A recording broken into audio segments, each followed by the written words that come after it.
Hello there, it's Nicky here from Better Handwritten. In this video we're going to think about the letter C and how slight differences in formation can make a big difference to the clarity of C itself, but also to other C-based letters like O, A, D, G and Q.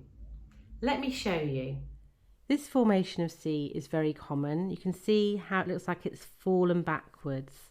And that happens when the initial stroke is down rather than coming across and round.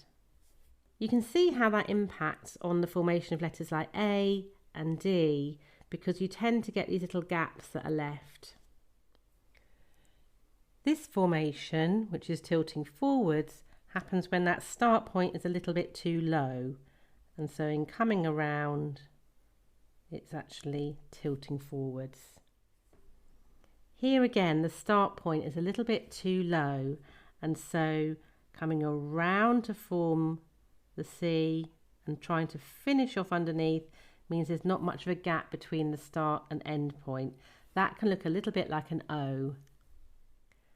And finally, this formation just doesn't have enough of a curve to make it clear as a C. Within a word, this might look more like a letter I. Again, that happens when the movement is down rather than coming across and around.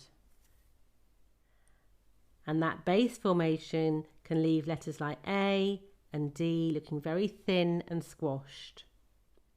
Have some fun practicing the letter C, and why not try out these different variations so you can really understand how they're formed. Don't forget to tick a best example.